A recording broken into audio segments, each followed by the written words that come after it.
Hey, folks, this is Rabble Rousing Rich Bergeron. Can I make the NFL song? Ding, ding, ding. And with the ninth pick in the Thursday night draft, this is the Tornadoes, Penny Pennico. Yeah, it's like Tom Paget with this crystal ball here, ready to go. Well, Tom says the Eagles are taking a running back. Yep. I think they're going to go with Bijan Robinson, which would be exciting. A little, out of the box, but you never know. Right. Well, the Patriots supposedly, some of the news today were supposedly interested in a quarterback, and I'm like, what? Didn't you draft like 2 years ago? Yeah, right. This is crap. Well, what can I say? We had a quarterback. We signed him for $100 million contract, and then we drafted a new quarterback the next year and ran him out of town. But like I said, hindsight's 20/20, and maybe the person had Tom's crystal ball. Right. That our $100 million quarterback was going to flake out, and this other kid was going to be the real deal. Speaking of hindsight being 20/20, you guys remember what I said last week about the UFC main event? Did I say something about bet on first round knockout? Oh, man. Yeah. I didn't find the audio. I didn't go that far. I wasn't that egotistical, but I was like, oh, thinking about it this week. I'm like, man, if I had the time, I'd go find that little piece of audio. Bet on it. That's the only money I won on the UFC this week. I did Bruno Silva and him knockout combination, but I didn't do both in the first round because there was like really high odds that they would get the knockouts in the second or third round. So I kind of played around with that, but I scored with both of them. I think there was the Pavlovich. No, it was what the heck was his name? Yeah, Pavlovich first round knockout, and then just a regular knockout for Bruno Silva. The main event, co-main event combo, and he took a little bit longer, almost 30 seconds longer, but took care of Brad Tavares and then Sergey Pavlovich at UFC Fight Night 222, I guess they're calling it here. Just dismantled Curtis Blades, and he looks a little bit like Dolph Lundgren, Sergey Pavlovich. Yeah, a little bit. Yeah, but he's like, does he threaten to break people? Yeah, no, he's also got like that kind of friendly look to his face. So, like, you go out there, you don't think much of him. And Curtis Blades is like a stocky dude, and he started off all right. He kind of kept his distance, and he was doing his movement around the cage, and then Sergey did what he does, and he just like starts clubbing him. Yeah, and did you notice by the time Blades tried to get it to the ground, it was too late. I'm not saying it would have been easy to try it earlier, but playing stand-up with him just doesn't work. Yeah. Some guys have that God-given power. Everyone can improve their punches, but everyone can't hit that hard. He also moved his head really well when he got hit, too. Like, deflected the punches, whether he took a step back and moved back. And then I found out that he started off with Greco-Roman wrestling. Huh. So didn't need it. Well, the clamor on in the circles is if the Stipe fight with Jones doesn't come through, and I keep hearing all kinds of different stuff about that. Yeah. But if that doesn't work, it's time for Sergey to get the chance. Yeah, definitely. Sergey and Jones, what do you think, Rich? Sergey and who? John Jones. Oh, yeah. Because something is off on this Stipe thing. It was supposed to be July. Now I'm hearing November, and I'm hearing everything that it's Stipe's fault, Stipe's wife's fault, Jones's fault. Well, I don't know. What do you hear? I kind of find it weird that John Jones keeps calling him like the greatest heavyweight of all time or whatever. He's been posting stuff like that. I don't know if it's sarcastic or not, but like.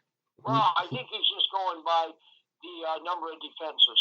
Oh, so anyway, John wants it bad. I think it's because he thinks his style matches up better. but we haven't seen him. We haven't seen Stipe in forever. I feel like when did he fight last? I don't know. 2 years ago. Yeah, 2 and years. And I also found out that a lot of the issue was money with him and Marcus at the gym. That apparently Marcus didn't get his 10% after the Nagano fight. Yeah. Not that Marcus was. I mean, look, I know Marcus quite well. He's not. Money's not his main motivation. I mean, when I started training with him, it was just a small operation. It has grown quite a bit now. But the point is, apparently, Stipe's wife is his manager, trying to negotiate. Well, when you're trying to negotiate with the UFC, that's a very expensive proposition. I'm sure they have the best lawyers money can buy. Rich, you know about some of that stuff. Their owners do. I know. But the UFC lawyers themselves. That caused Stipe to leave the gym. Yeah. He was kicked out. And I guess they kind of made up now, but I don't know. I have no idea what's going on with the fight has not been signed yet. Yeah. And after Jones got the belt, it was supposedly on for July. Well, but where's the signature? Right. Yeah, Sergey. Sergey's like a big Gustafsson. Wow. And you know, he, like you said, he has that. Doesn't have that intimidating appearance. Yeah. Like you would think, but can you only imagine the mistake? Stephen Gates underestimated him, and it was like, oh my god. Oh yeah. Wow. Well, I mean, Curtis Blades is usually able to figure shit out and like last long into fights, and he just got demolished. And this, I think it was like his. Off topic. Can I ask a real dumb question? Go ahead. If you have pick 10, why would you trade the pick 9? I don't know, because you're afraid pick 9 is going to be somebody you wanted. Well, yeah, but obviously, would the other team pick that person? They're like, well, fuck you, I'm taking them. No, that's the only thing I can think of. The one year, like the team has like the number 3 pick, and somebody else had number 2. That team had a quarterback. They're like, well, we're going to trade with you 1 pick to get a quarterback. I'm like, that makes no sense. Yeah. Politics of the NFL. Yeah. So anyway, Pavlovich Blades. That's went down kind of like I thought it was. I was surprised on Silva. Well, Brad Tavares favored. You know, the odds on that fight were favorable to winning my big parlay of the weekend. Sergey and Bruno together there. I should have known they both could have got first round knockouts, but I was going for like the plus 2,800 odds of a third round knockout for Sergey. So I think that's where I missed that one. Anyway, that fight before Bruno knocked out Brad with knees and punches in 3 minutes and 35 seconds of their fight. It was 3:08 for Sergey.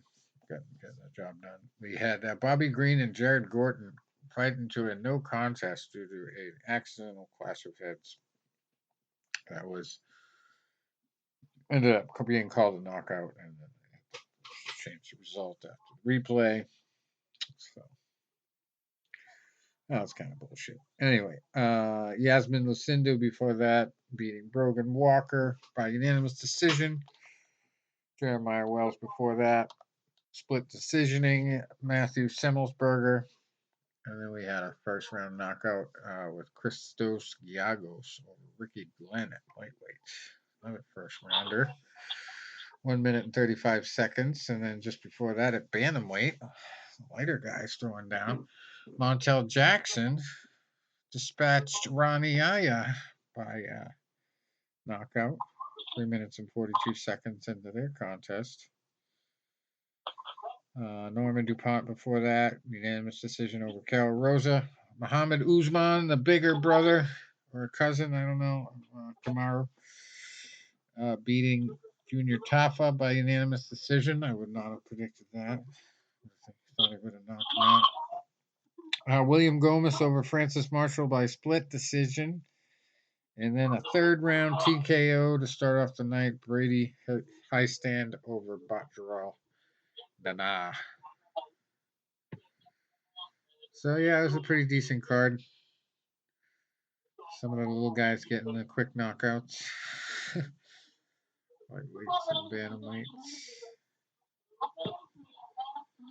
And we've got no real action in MMA this weekend, but for UFC, we have Fight Night 223 now. Go from one to the other here. The UFC Apex main event is Yadong Song and Ricky Simon. Yadong 19-7-1, Simon 20-3. And we got Kai Barajo, who is 13-1, fighting Michael Oleksichuk. I'm definitely butchering that. That's the co-main event. Rodolfo Vera, 8-2 at middleweight, fighting Cody Brundage, 8-3. Julian Arosa, 28-10, fighting Fernando Padilla, 14-4 at featherweight. Marcos Rogerio de Lima, 20 wins, 8 losses, 1 draw at heavyweight, fighting Where's Waldo Cortez Acosta. That's not his nickname, but Waldo Cortez Acosta, undefeated at 9-0. Welterweights Josh Quinlan, 6-0, and Trey Waters, 7-1. This should be a good one in the middle of the card. Martin Boudet, 11-1, fighting Jake Collier, who's 13-8 at heavyweight. Cody Durden, not Tyler. Cody Durden, Fight Club. 14-4-1 at flyweight, fighting Charles Johnson, who's 13-4. And we got Irina Alexieva, 4-1 at bantamweight, fighting Stephanie Egger, 8-3 at bantamweight. Marcus McGee, 6-1 at 140-pound catchweight, fighting Journey Newsom, 10-4. Newsom. And then first fight of the night is a female fight. Haley Cowan, 7-2, and Jamie Lynn Horth, who is 5-0. My deep dive analysis to see which kind of paying parlays I can put together this week.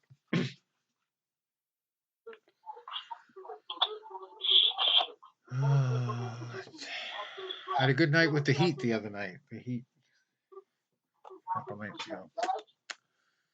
Last night.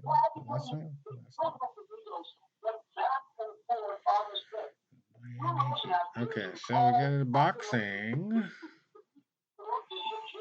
results.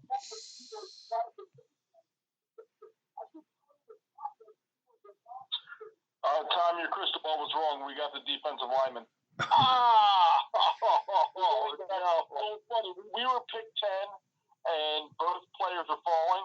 Well, then Atlanta took the running back at pick 8. That's why we moved up to pick 9. We're like, we ain't letting this guy get past us. He was actually the number 1 rated overall player going into this draft at any position. And then he slipped a little bit because he had got a little bit of trouble at the end of his college. So they said, we'll see. I mean, he's a big dude. Played for Georgia, 2-time national champs. Defense. That's a hell of a suit. It's like a lavender. Uh-huh. Lavender suit with a purple shirt. I mean, that's classy. Wow. Last Saturday over across the pond, we had a big fight. Some of these O's had to go at the IBF World Super Featherweight level championship there. Shavkat Rakhimov losing his O. He goes to 17-1-1. Lost by split decision to Joe Cordina. 15-0. Goes to 16-0. And then Zelfa Barrett won the co-main event, super featherweight. Proves to 29-2 against Jason Sanchez. Falls to 60-4 there. No title there. No title. Gervonta Davis last Saturday. Or was that the Saturday before last? Oh, that was last Saturday, right? You know, I did not win my parlay. Boxing that I talked about. That was a dud. Pavlovich was a hit. Falco Garcia, that was a dud. Man, Garcia started off pretty decent though. Just did not have the power, did not have the patience, and did not have the tool chest. I guess you could say. Yeah, you know, if you guys get a chance, check out Freddie Atlas's take on that. Yeah. He gave some good analogies of the mental aspect, and you know, I mean, who knows? We've all been hit there, and it hurts like hell. Yeah. I'm not going to rag on Ryan for not getting up, but Teddy Atlas really dissected it. You know, going back to how effective that punch is, going back to Jose Torres when he beat Willie Pastrana. I remember reading about that. And then, of course, Mickey Ward and Arturo Gatti. Well, Gatti was... You would? It was funny you mentioned Mickey Ward, because last week, my dad had pulled up this YouTube video, and it was just great knockouts, right? And all division, they weren't all one-punchers. They were just impressive knockouts. And the one fight was really the fight that sprung Mickey Ward back. He was fighting a guy, I think the last name was Sanchez, was a Hispanic guy. And Ward was losing the fight so bad that the referee was admonishing him for not fighting. And he's like, and the corner was going to stop the fight. And it wasn't like he was taking a lot of punishment. See, he got disqualified for holding. He was just standing there and waving them on and, you know, doing the, you know, earmuffs. And then all of a sudden, he woke up, he threw out that body shot, and boom, down goes Sanchez. I can only remember a handful of guys beating the count, Arturo Gatti being one of them in that first fight with Ward. When that punch lands right, generally it's over. And there's no defense against it. Like Teddy was saying, and I agree. It's sit-ups, medicine ball there. It doesn't matter. I mean, that is just a nightmare. But yeah, he made some good analogies, though, about, you know, there are times when the mind can overcome it. And even if it's not a body shot, he was talking about Tyson Fury in the first Wilder fight. How in the world did he get up? But you make that decision, do I want to die or just do I want to live? But it was one of Teddy's best breakdowns on it. But, yeah, I think Ryan had to think of a lot, too. Things just were not going his way. Yeah. You know, I didn't get to watch the fight live. You know, with all of my family being away on vacation, and I was like, by the time I got home Sunday night or Saturday night, I was like, you know, I could order it, but I'm like sitting here by myself, and then it ended up being a good thing. I was trying to track it online, and I ended up falling asleep early anyway. But going back, if you listen to us from last week, we all pretty much had a late David stoppage, but none of us predicted it would be by the body. We predicted it would be something that would happen in the second round when Garcia threw a combination back straight up, hands down, chin up, and he got caught with a great counterpunch. And, you know, and he got knocked down.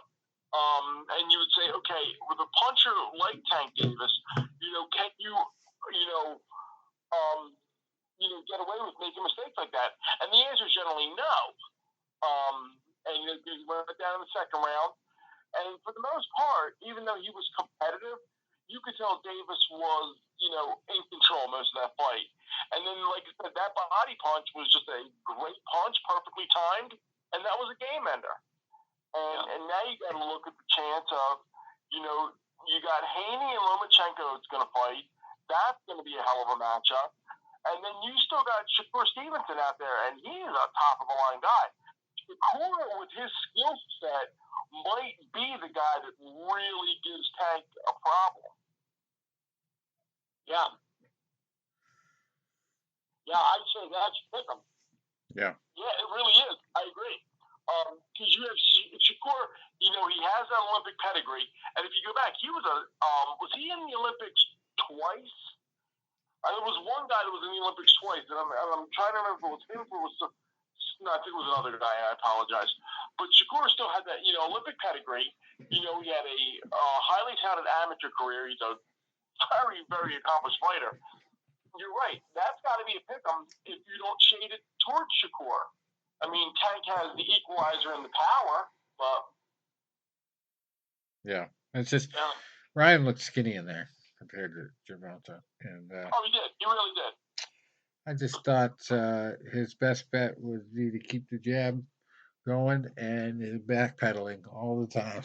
Stay away from that power and just pepper him with jabs and straight punches. Unfortunately, fighting a southpaw, the jab is going to get neutralized. What his best bet really could have been in that fight would have been throw a straight right hand right in the middle, a lead right hand. Feint the jab, right hand, pivot to your left, away from his left hand, and then you would be on point to then throw another right hand. So right hand, pivot, right hand, and then maybe you would open up a left hook in that too. And that way you're turning Tank and you're keeping away from his power. Unfortunately, by going backwards, that's not going to work. Excuse me. Yeah. I'm allergic to that analysis, Tony. No, yeah, I believe it. Yeah, Gervonta just he just has that way about him too. Like when he senses the chips are down, he performs as much as he needs to pull it off. So that's how he stayed undefeated. And he finished it in the 7th, and Garcia went down. They say it was mostly a body shot, but he also had like a lot of blood coming from his nose at that time. So I think there was a hip shot before the body shot too. It just made him go, "Geez, that's the power I'm going to be facing for another 5 rounds." I think I'm just going to call it a day. Gonna sit right here, let that pain set in. So yeah, that was a bad night for him. Gervonta won pretty handily. Definitely did start off a little bit of Ryan's fight, tactical back and forth, but Gervonta just finished the show like he does. We also had a knockout in the very first round with David Morrell wiping the experience factor right off the table against Yamaguchi. That was brutal. Brutal, yeah. I mean, he only got like 9 fights. Yeah. And what knockout the 8 of them? Yep. All of them now, I think. Is it all of them? It's all well, he's got that Cuban amateur background. He's probably had hundreds of amateur fights in Cuba. Yeah. But, Pedro Plant was here, and he had to be thinking, wow, this is going to think twice about fighting Morrell. So Tom, when you get those guys with that pedigree, like, especially those Cuban fighters or those ones that, from over in Russia, like, what did Lomachenko have when he turned pro, like, 400 amateur fights or something? I think it was 401, or maybe it was 400 with one DQ something, yeah. And our boy Vito Mielnicki Jr., 14-1 going in. Now he's 15-1. He got the knockout win over Jose Sanchez Charles. Falls to 20 wins, 4 losses, 1 draw. Super welterweight. Coming way up in the world there, Vito Mielnicki Jr. You know what? I'll tell you, without getting to watch this fight, but watching Vito in the past, I'll tell you what's impressed me. Vito had that one loss. Actually, the guy he lost to is out of my old gym in South Philly. I know his trainer. And in that fight, Vito being a very young kid, he went up against an experienced guy. He got, beat up a little bit. He really took a lot of punishment, but he went the distance. And then that's a fight for a young kid who's like 18. That can break you. You can turn around and that fight can really, really ruin you. And he's come back from that, and he's learned from it, and he's improved. So he's showing a lot of mental toughness there. Yeah. Oh, sure. All right. Well, we got a French fight for somebody's always got to go line up. It's a one fight situation here. Nothing else on the card is listed as a 2-star or above. But this is for the title, the EBU European welterweight title, which is vacant. I'm gonna try to pronounce the freaking French town or the venue here. But we got number 49 at welterweight, Jordy Weiss, 30-0, undefeated against John Miguez, who is 17-0. Just 3-star fight there from France. Let's see. What country that's from? Lots of exotic countries here. We got somebody's two's got the screw. And, Pickering Casino Resort in Canada. Brandon Cook is cooking. He's number 77. 24-2 is his record. He's fighting Gino Natalio Godoy, who's 29-2 at super welterweight. He is number 268 in the world. He has 3 more wins. No, 5 more wins. Forgive my math. All right. Yeah, so that's the only 2-star fight on that card. We got another one in France. Ségolène Lefebvre. He is 16-0, fighting Deborah Anahi Dionysius, who is 35-4 at super bantamweight for the WBO World Super Bantamweight title. That'll get you 3 stars in the boxing world on BoxRec. All right, that's nothing too big. And then we go to Spain. Saturday. John Fernandez, 23-3, fighting Peter Petrov, 42-7-2 at super lightweight. Crazy. Also on that card, we got Jonathan Alonso, 22-2, fighting Zoravor Petrosian, who's 13-2 at super lightweight. It's from Madrid, Spain. This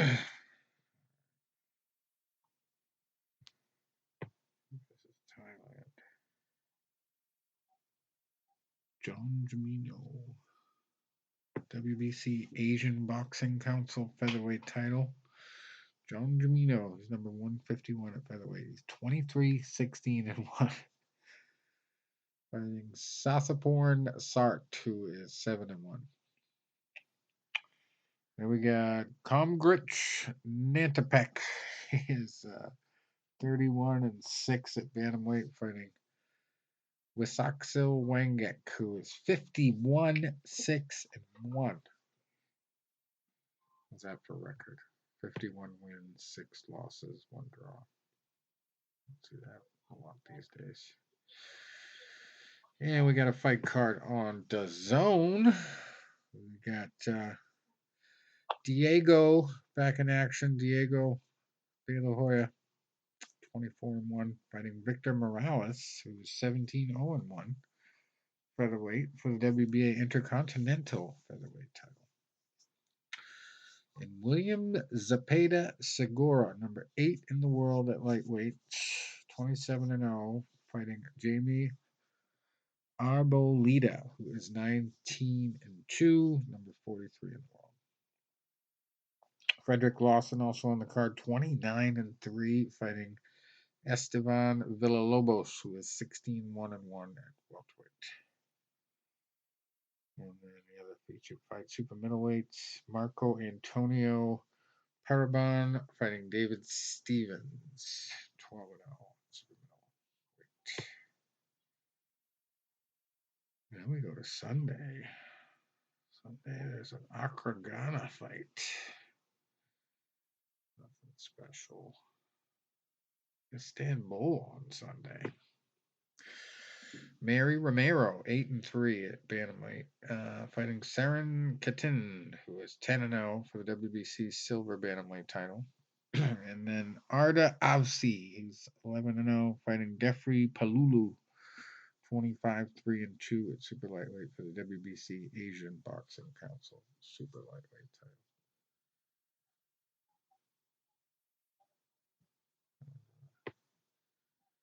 If you really want me to, I can butcher some Japanese names here from this Tokyo card on Monday.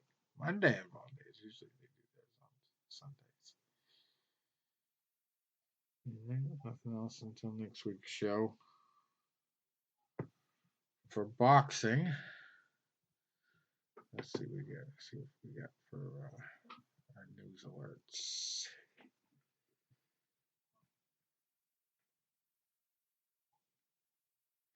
Thought I was gonna hook us up with Jeff Mayweather for an interview today. It turned out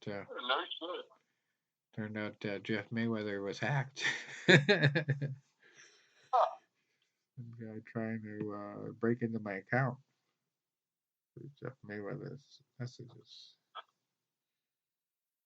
I was like, "Hey, I met you out in Vegas." And it's like repeating everything I say, basically. It's funny. Pretty funny. Okay, let's get our Google alerts going. What do we? Jake Paul launches most valuable prospects boxing series, debuting on May 26th.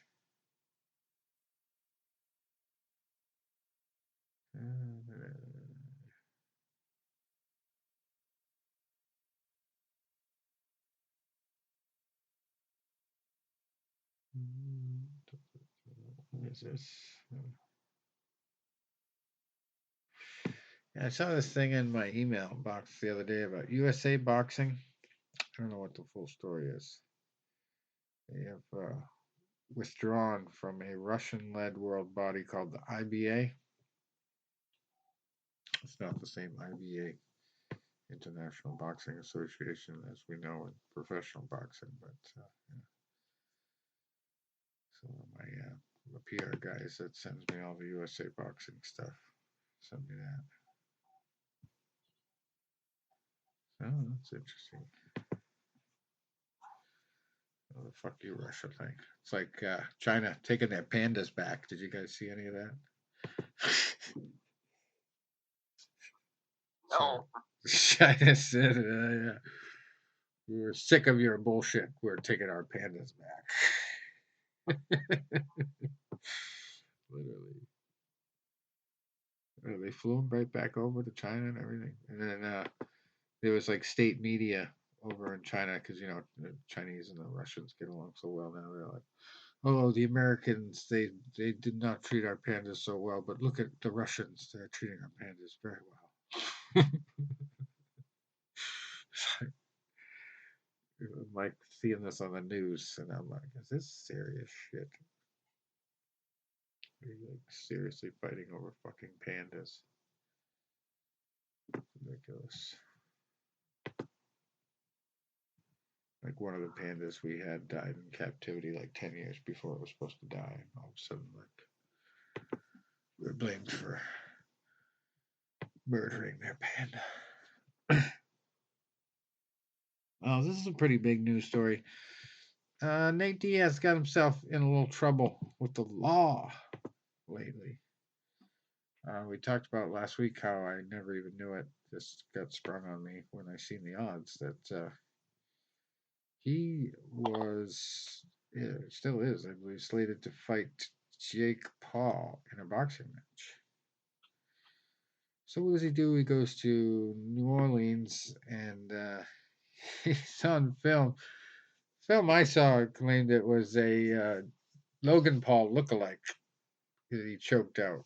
I mean, I didn't think the guy was anything like Logan Paul, but he definitely choked the guy right out on camera, pretty viciously. Dispatched him right in the street and just dumped him right on the sidewalk in the gutter. Yeah, it was crazy. Um, I don't know if he didn't look that intoxicated. He looked pretty clear of mind, but he could have been. You never know. Nate, but yeah. Yep, good thing you didn't have to deal with the UFC code of conduct situation at this point. Just the law. Just gotta deal with the law. Figure out what they're gonna do.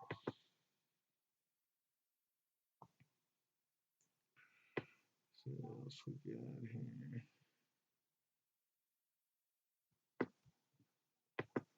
Boxing. Floyd Mayweather to fight John Gotti III in exhibition fight. Get over it. Oh my God. John got, what is it, like the son of the crime boss? Yeah. Oh, Jesus Christ. Grandson of the crime boss. Grandson, son, uncle, nephew. Yeah. Jesus. Oh, Jesus Christ. Oh, my God. Oh, God. What else do we do anymore? What happened? No, he's fighting the grandson of a crime boss. Oh, yeah. The gimmick. Why can't he fight somebody youthful like that transgender person that does all the Bud Light commercials now? Fight that person. Yeah. That would make money. Right. Yeah, it would. I know. It's out. They'll try to complain it was domestic. Like, what would they say? Like, oh, he's hitting a woman. No, he's not. You know what I saw the other day that somebody posted, and Rich, I don't know if you saw this on Instagram. I follow a guy, Graham Allen, who is Graham Allen's, a really is one of those honest guys out there. If you don't follow him, I recommend you do. And he posted a clip of a TV show. It's one of those few TV shows that is not going with the whole woke thing. And it was a person that was going through what they think is appendicitis. And the person is, identifying as a woman, and and the one doctor's like, young doctor goes, "You're a man," and the other doctor's like, "How dare you refer to, you have to, the person identifies as a woman," and blah, blah, blah. And he goes, "Did you learn this in school?" And the other doctor's like, "No." He goes, "Well, I didn't either." And he goes, look at the results. She doesn't have appendicitis. She has testicular cancer.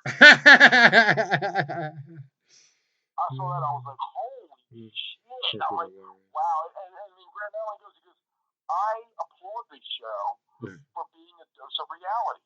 Yeah. That's funny. Yeah, pick a gender, any gender. The CNN is pushing all this shit about gender affirming care. That's shit. I'm telling you, Rich, you know what? If we could, you and I, get in a time machine right now, and we could go back and talk to ourselves from 1998, yeah, Rich, you and I would have fought for the national title. Mm-hmm. We wouldn't have to deal with 6'7" Mark Sletton. We wouldn't have to deal with, the human octopus, Jesse Bond. We wouldn't have to deal with Michael Jordan. Because you and I would have fought for the title at 112 pounds. Because you and I both would have been trans slender and both identified at 112. And I would have been like, oh, what do you mean get on the scale? The scales offend me. Yeah, right. I identify as 112 pounds. Thank you very much. And that's what I weigh. I was telling someone the other day, that year of the Nationals, I took a picture with the two guys that fought for the 112-pound national title. I stood behind them and I did a double bicep pose. Tom, you would have thought I was Andre the Giant. I looked. You would have thought I was, 6'7", 350 pounds of rock solid muscle standing behind these two. Yeah, it's funny you mention that because my buddy from middle school days, we bombed in a play together that we had to do. It was like a musical portion of it. It saved us because this kid could sing. But like we totally bombed on the lines leading up to it. And so it made us study like crazy the next night. The play was supposed to be on it, but anyway, so he's done all kinds of stuff. Like he works a lot with kids, so he ended up doing substitute teaching, and he used to always do these posts that would make everybody laugh their asses off about like the interactions he had with kids. And so somebody suggested he write a book, and then so he put something out on Facebook, and I'm like, you should call it the 6.5 foot sub, because you're 6.5 feet and you're a substitute. And he's like, oh my god, that's genius! Like, so he's been sticking with the name. He's just like didn't get anything done during the COVID days. And he's already got an illustrator, and the illustrator like gave him a bunch of samples. They all came out pretty good. Yeah, some of them are really overblown. It doesn't look 6.5 feet. It looks like twice the size of Andre the Giant. Like a little bit too much, towering over all the other people to be 6.5 feet. Anyway, but yeah, it looks good. I hope he does it. He's like one of those big time alcoholic anonymous people too. He's like 5 years sober now. So good shit. 6.5 foot sub. All right. I'm going back to April 23rd. My updates here. All right, talked about Diaz. Okay, so here's another news story. I've never heard of this IMG Academy. Have you guys heard of that? IMG Academy. Never heard of it. So UFC's owner Endeavor, chief owner, I should say. They're going to sell their sports training school, IMG Academy, to a private equity firm in an all cash deal. And the entire value is going to be $1.25 billion. So this is obviously going to the WWE sale. They're obviously doing some liquidating of assets to come up with the final price. Apparently, it trained athletes including Venus Williams, Serena Williams, and Andre Agassi. They partner with the company's portfolio. And interestingly enough, Andre Agassi and the Fertitas own a bank together. This is something that I found out during my research for science.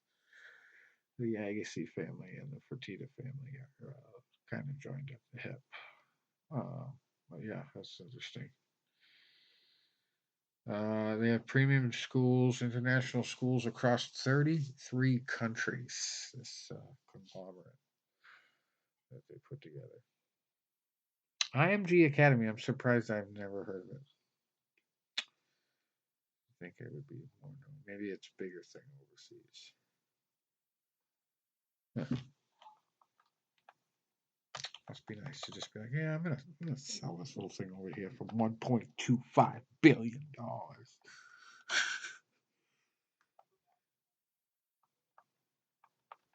Yeah, so that's obviously liquidating money for that.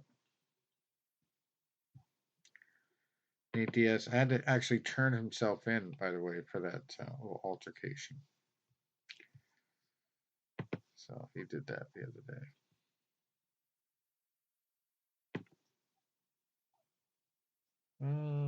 I think we had a Bellator fight last week too. Keep seeing this. Apache Mix knocked out Rafion Stotts. What's that? Last Saturday, I guess. I think it was Saturday. Was the same night as the UFC. The first time I've seen that in a while.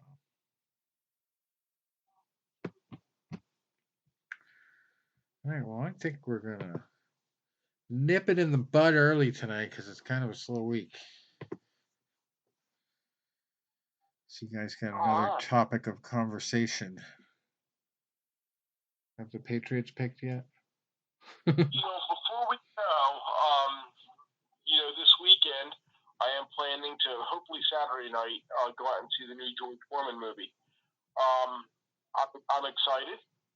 I think it has potential. I mean, everything I've seen from the trailers looks good. The actor that plays George Foreman, both as the younger George and as the comebacking middle-aged George, both looks like he fits the bill pretty good. Some of the other actors that play some of the other fighters look pretty good. And I'll tell you, I don't know if Rich, if you saw, but the son of one of our former guests has a role in the movie. Son of one of our former guests. Son of Charles the Hatchet Brewer, who we interviewed a couple years ago, has a role in the movie. Charles Brewer. So I'm going to go see it this weekend, hopefully. Probably Saturday night, maybe evening. And I will send you guys a report on what I thought. We are not going to have Jeff Mayweather on the show next week. Unfortunately. I'm going to try to get Scully, though. I keep saying it, but I'm going to do it. Yeah, I mean, dude, I follow him on social media. He has me dying all the time. Yeah. What was that one they posted today? Oh, yeah, the 55 and up. Did you see that one? Yeah. Oh, this is good. But, man, Tom, you got to be on Facebook for this guy. You should remember how we used to do how you first got me on the show, where you had the boxer versus MMA debates, and some of them were civil. Some of them was like Yana was on there, wasn't so civil. We should surprise. Get not boxer versus MMA debate, where you should get Iceman Scully and Tommy Rayon on the show at the same time and let them just debate over anything. That's what I keep thinking of. We did talk about like pranking him. The last few times we had him on, we like, why don't we prank him? Fucking Tommy Rayon. That would be hilarious. Be like, we'll get like halfway through the interview and then like be like, John, by the way, we didn't really tell you, but we got a debate set up for you tonight. We can't let a show go by without you getting into the debate, and we've got Tommy Rayon as your debate partner. Oh my God, that'd be hilarious. Yeah, Tommy. Oh my God, he posts a lot of stuff about the betting, and tells you his picks and stuff like that. I don't know how successful it is. Like, every now and then he's posts something that he's won. But, I don't know, he's pretty good at getting into the head of certain fighters and like breaking down matchups. Anyway, yeah, we'll try to get John on, and he's doing a lot for the fighters, getting a lot of autograph stuff.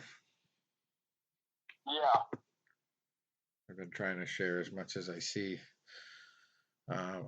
Every now and then I'll throw a bid in there just to get it up, because I know that it's not going to be the final bid. I'm not going to win the item. But yeah, I haven't even done that lately. Like $400. Like, oh shit! Please, somebody outbid me.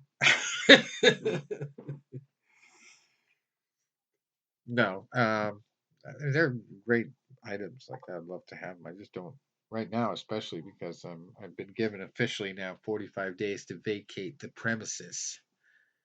It's like the day after the last show I got that notice. So yeah, I got to figure out how to move a lot of shit in the next month and a half. I'm gonna try to extend it to 60 days, but 2 weeks is also gonna go by fast. So yeah, I gotta figure out a lot of different shit as far as what I'm gonna do with what I got now. But yeah, it would be nice to have like a sports cabinet where I could put shit like that. But that's why I sold the Tyson glove too, because I had a freaking dark ass closet collecting dust, and I have it contribute to the fighters. And, $2,500 for a fucking glove signed by one dude. It's pretty good for a charity thing. So I think maybe a couple items that Scully's put out since have beat it, but Not many. That's good stuff though, because he's taking care of guys that really need it. Anyway, till next week, we're gonna call it a show, and hopefully I'll be talking to a guy who won a lot of money on the fights this week. So I'm gonna break them right down, and feel like we should get more into the betting, like all the other sports broadcasts are doing now. Should be like having odds for every single thing we talk about. Be sponsored by one of the one of the sports books or something. Jesus, crazy. I should be able to find a connection over there. Jesus Christ, those DraftKings and what's the other one? FanDuel, both based in Boston. Both of them. Anyway. We got to see how. Yeah, I think my Sixers are going to play Boston in the next round. Oh yeah, yeah. Well. Yeah. I'm imagining the Celtics are winning now. Let's check. Of course, it's not on. But yeah, I'm doing all right in the betting here and there. I got the Miami Heat last night. I saw this type of bet for the first time, where if the team is winning by 10, you win automatically. You have this bonus thing you opt in for. So I picked the Miami Heat. They were never winning by 10, but they ended up winning. And I usually don't bet more than like $1 per item, per one single item, but it's like plus 2 something odds. So I was like, oh fuck it, $4. I threw down on it, big $4. I won 22 something. 5-leg parlays by one team that screws me. They're dollar parlays, but still, like a couple of like $100 ones. So it's like one fucking team. Man, it sucks. The Bruins let me down big time the other night. The Panthers beat the Panthers beat them. Yeah. Miami Heat winning. That was a big upset. The whole series. I mean, they only let the freaking Bucks win one game, the number 1 seed. Not a lot of people saw that coming. Crazy. Crazy shit. And I don't know if you saw the highlights at all, but the guy to get the game to go to overtime was it Jimmy Butler from the Heat was falling back and hit the shot as he was falling back. He threw up the game tying shot. Oh geez, Boston's tied up 83-83 with him right now. Guys at the line, shooting free throws for the Hawks.